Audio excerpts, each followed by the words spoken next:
Con su permiso, señor secretario, buenas tardes a todas y a todos. Estamos en nuestra conferencia vespertina número 99 y estamos en el 6º día de la nueva normalidad, recordando siempre que en esta nueva normalidad nos encontramos en semáforo rojo en 31 entidades federativas. El día de ayer se presentó el semáforo nacional de riesgo COVID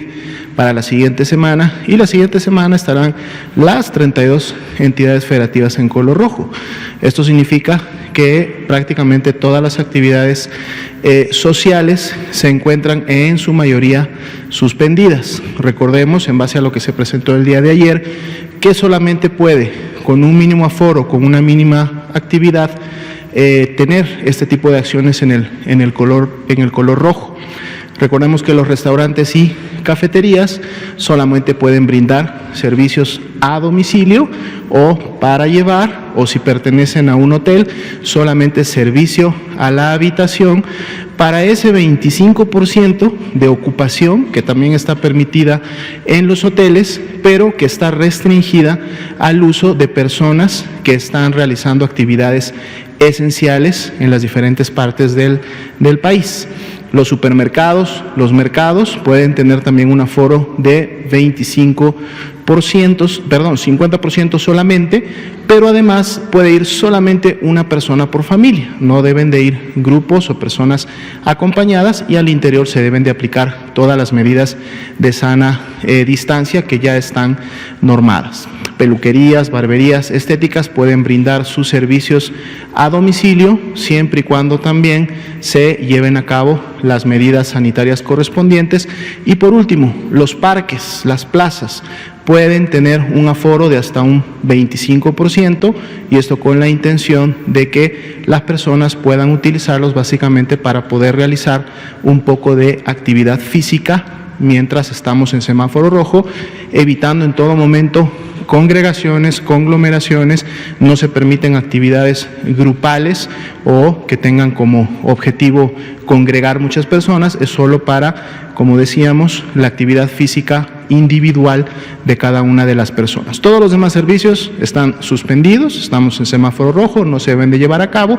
y las actividades laborales permitidas son solamente las actividades esenciales que están muy bien definidas en los documentos que hasta el momento se han publicado. Pasemos entonces, por favor, a la primera diapositiva, que es precisamente la actualización del panorama internacional. Vemos que se ha movido muy poco este panorama de la pandemia. Ese 23% se ha mantenido casi en los últimos 4 días, al igual que los porcentajes de cómo se está presentando la pandemia activa en el mundo. Lógicamente destaca que la región de las Américas continúa concentrando el 55% de los casos confirmados en los últimos 14 días, sin embargo ese porcentaje no se ha incrementado, pero tampoco ha disminuido en los últimos días. Veamos la siguiente diapositiva, que es precisamente los números. Al día de hoy en México, más de 332,000 personas que han sido estudiadas de estos dos grupos importantes, que serían las que han salido negativas a la prueba de SARS-CoV-2, más de 170,000, y 113,619 las personas que hasta el momento se confirmó su prueba SARS-CoV-2 y por lo tanto se clasifican como casos de COVID-19 confirmados. Sin embargo, es importante destacar que de este gran total, la epidemia activa en México es solamente el 17% de este total de casos acumulados, que son precisamente los 19,278 casos que se constituyen como casos confirmados activos, es decir, el grupo que inició con signos y síntomas en los últimos 14 días y por lo tanto se representan esta epidemia activa en el país.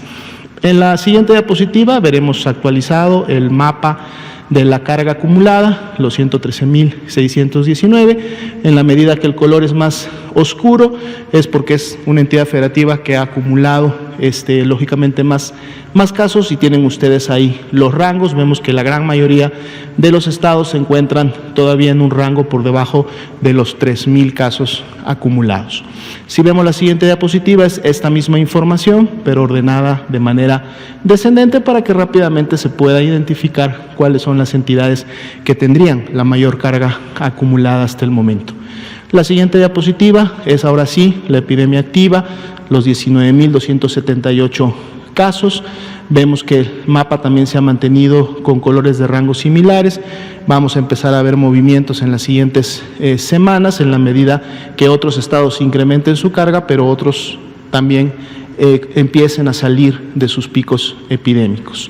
Veamos la siguiente diapositiva, que es esta misma información, pero ahora en orden ascendente, y entonces también aquí podemos detectar cuáles son los estados que tienen mayor actividad en relación al menos de confirmación de casos, es decir, hay una transmisión importante en los últimos 14 días y ahí los tenemos representados en orden descendente. La siguiente diapositiva es el mapa también actualizado de la tasa de incidencia, al igual que los mapas anteriores. Mientras más oscuro sea el color, quiere decir que es la entidad que concentra una mayor tasa de incidencia, y dado que esto está, la tasa de incidencia se calcula en base poblacional, es decir, por 100.000 habitantes, entonces estamos viendo sí una comparación de qué entidades están teniendo mayor transmisión y mayor actividad reciente, sobre todo, es decir, las que tienen un color más oscuro son las que están contribuyendo precisamente a la epidemia activa en México con mayor carga de transmisión.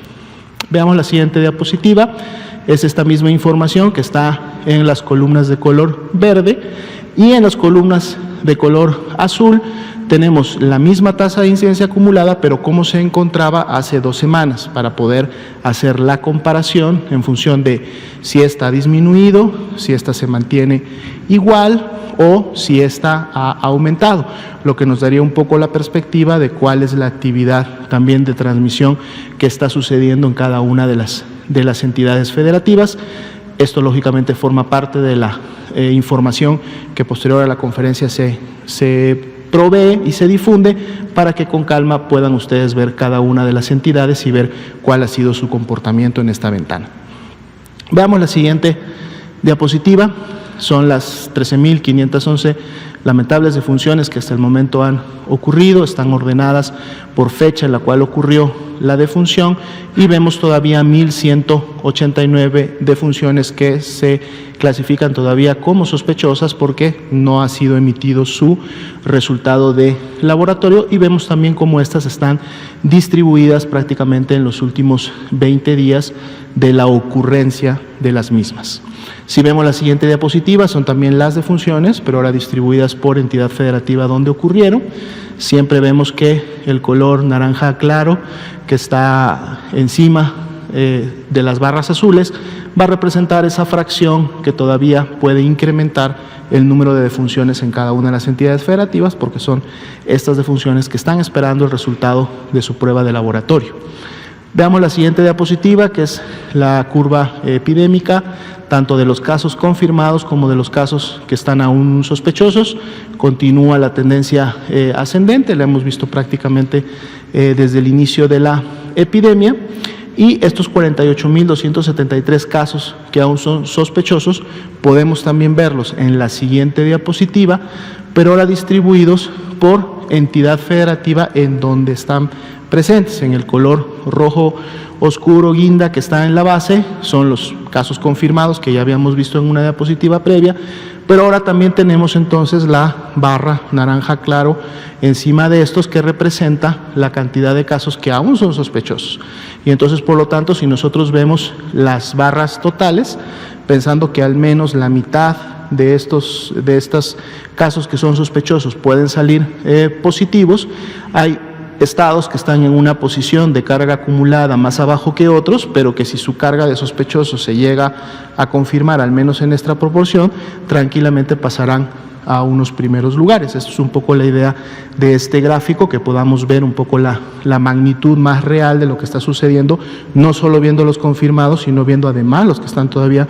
sospechosos, y además también podemos estar dándole seguimiento diario a dónde se están precisamente concentrando esta cantidad de casos sospechosos que tienen aún pendiente un resultado de laboratorio. Si vemos la siguiente diapositiva, es también ya la acostumbrada de cada día de la carga acumulada de enfermedad, en donde el incremento de las últimas 24 horas fue ahora de un 3.3%, representando 3.593 casos nuevos en la en las últimas 24 horas. Son casos que se confirmaron o se capturó su resultado positivo en la plataforma en las últimas 24 horas, pero igual muchos de estos casos iniciaron con signos y síntomas o son casos de los últimos 10 o 15 días.